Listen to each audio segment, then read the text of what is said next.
Today marks a pivotal moment at Florida A&M University, a milestone for students and a major shift in leadership. We've got team coverage tonight as FAMU celebrates the class of 2025 and prepares to welcome a new president. In College Town, neighborhood reporter Brianna Smith is hearing from graduates about what this day means for them, while Alberto Camargo is tracking how the university got to this turning point and what's ahead for Marva Johnson as she takes the helm. Tonight, a break in a case that has shaken the Seminole community. Arrests have been made in the shooting of FSU linebacker Ethan Pritchard, a young athlete whose recovery has drawn prayers from across the nation. We've got team coverage tonight as investigators announce their next steps and Florida State rallies around one of its own. Your neighborhood reporter Tatiana Purifoy is following what led to the arrest and the impact on the neighborhood where the shooting happened. And College Town neighborhood reporter Justin White is tracking head coach Mike Norvell's message to players and fans and what this means for the team as the season moves forward. From the shooting to the latest arrest, let's take a closer look at how the events unfolded from the night of the shooting to today's arrest. Pritchard, a freshman linebacker at FSU, was shot in the back of the head while driving his aunt home from a family gathering near the Havana Heights apartments. He was rushed to the hospital where doctors monitored swelling in his brain. Deputies and first responders arrived on scene, securing the area and providing medical care. The Florida Department of Law Enforcement took the lead on the investigation. Supporters held a prayer walk to stand against violence in the neighborhood. Neighbors say they are determined to support one another through this tough time. Head coach Mike Norvell visited Pritchard and his family, thanking first responders and pledging the university's continued support as Pritchard begins his recovery.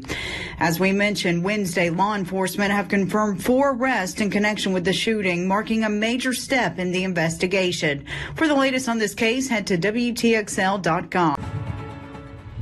It's Election Day in America. Polls are open and big decisions are happening all across the U.S. today. That includes some statewide and local races in Georgia. We have team coverage right now at 5, starting in Thomas County. The U.S. government shutdown is now the longest in history, 5 weeks and counting. President Trump says he won't be extorted by Democrats as negotiations over health care subsidies remain frozen. But it's Americans feeling the impact. 42 million relying on SNAP benefits left in limbo. Tonight, we're taking a closer look at how communities are coping. Mayor Sargent shows us how emergency food distributions are helping families in need, while Lyric Sloan breaks down the funding challenges these programs face and what it could mean for local neighbors heading into the holidays. Tonight, search crews continue to scour Leon County today, hoping for new leads in the case of Ian Rogers. His Dodge truck was found off Old Plank Road, and multiple agencies are coordinating to uncover more evidence in this active investigation. Plus, neighbors rushing out in the dark as flames rip through a College Town apartment complex, sending at least several people to the hospital and forcing dozens out onto the street. Survivors tell us the full extent of the damage is just now becoming clear. All my stuff, all my notes are gone. My laptop's gone. I got nothing. And while investigators work to find out what sparked that fire, across Tallahassee, the donations keep pouring in. From hundreds of turkeys to a $5,000 gift, you'll see how the community is showing up for those in need at our turkey drive. ABC 27 News at 5 starts right now. Tallahassee's path toward a new academic medical center has been months in the making. Back in spring 2025, the city began reviewing its lease with TMH, sparking public pushback over concerns the hospital could be sold. By September 16th, TMH and FSU announced their agreement. The city would transfer TMH's land, buildings, and related assets to FSU, with TMH leasing them back under a 40-year deal while remaining an independent nonprofit. The very next day, the city scheduled 2 public hearings, and questions quickly grew about valuation, governance, and long-term control of the hospital. On October 1st, commissioners voted 3-2 to let the city manager negotiate a price, a move that neighbors said lacked transparency. Just days later, FAMU called a special board meeting requesting representation, workforce guarantees, and a seat at the table, formally submitting its own proposal. By mid-October, the city released a valuation ranging from $26 million to $584 million, with TMH's debts staying off FSU's books. And by October 31st, a new proposal to expand the new board to 19 seats, adding representation for FAMU and Tallahassee State College, while maintaining a community majority.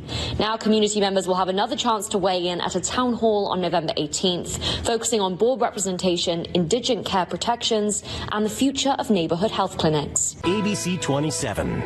City commissioners are once again taking up an issue that could reshape healthcare in Tallahassee. A vote tonight could progress the transfer of Tallahassee Memorial Healthcare to FSU. We've told you about how this deal has changed over the past several months and how it's divided the community. Supporters say it could bring more specialized care, but critics say the city has not shared enough information about the deal and has ignored community input. Tonight, we have team coverage breaking down what's happening inside the meeting and tracking community reaction. We begin with neighborhood reporter Maya Sargent, who's in downtown Tallahassee. Good evening. I'm Maya Sargent, live in downtown Tallahassee. We're at City Hall, where one of the biggest topics is on the agenda at the City Commission meeting tonight. That is the potential transfer of TMH from the city to FSU. Now, City Commission discussion has just got underway. We've been hearing a lot of public comment, people for the sale and those against it as well. Wednesday's commission meeting brought some more clarity about the TMH-FSU merger. The city's outside lawyer shared new details about the merger, stressing that FSU would not be able to sell TMH without coming back to the city commission for approval.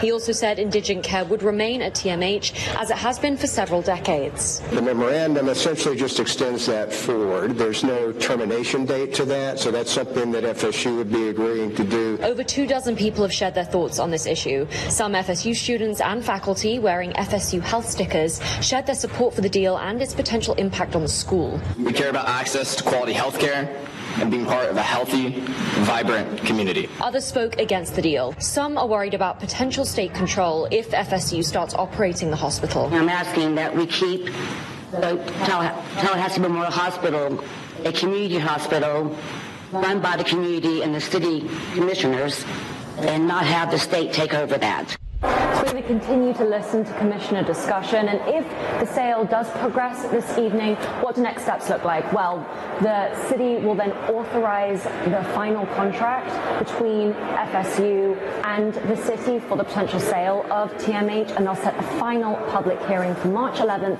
at 9 a.m. Of course, we're going to see what the outcome of the commission meeting is tonight and continue to keep you updated. We'll have more information on our website and at 11 p.m. For now, live in downtown Tallahassee, Maya Sargent, ABC 27. Neighbors at Wednesday's TMH-FSU vote say they support better access to care, but they want more transparency before a final decision is made. I'm neighborhood reporter Lynthius Cheney in downtown Tallahassee. Tonight, community members are weighing the promise and the risk of a possible transfer of TMH to Florida State University. City commissioners could vote to take another step forward with the sale during tonight's meeting. A memorandum of understanding outlines the framework for the deal and says indigent care will remain in place. Community groups have held several town halls and press conferences to share their thoughts. For months, groups like the NAACP and Tallahassee Alert have called for the city to pump the brakes on the decision and share more information about the plan. We are happy that discussions are starting, but we don't feel that enough is taking place to move forward with such a huge transfer of a community asset. There's a lot of questions we want answered, and we want this to slow down so that we can have time to come together as a community and make the best decision for all of us. Other neighbors say the MOU does not clearly spell out how much control the state will have and how local health care will improve. Meanwhile, neighbors like Judy Mandrell spoke at a press conference Wednesday morning, sharing their experiences of having to travel to Gainesville and Jacksonville for specialized care. She says if the deal expands access and keeps them from traveling to another city or state to get that care, then that would be a significant benefit. My cousin, who's currently driving for the last 5 years, have been driving back and forth to Shands and Mayo Clinic. It costs her almost $2,500 every time she goes. The reason being is because she has to be transported by an ambulance. She has to get in a place to stay. Florida State University says it plans to invest $1.7 billion locally over the next 30 years as part of the merger. And an economic analysis found the sale could create more than 900 new jobs for the region. Neighbors are expected to speak during public comment during tonight's commission meeting. We will bring you their reaction and any decisions made later tonight at 11.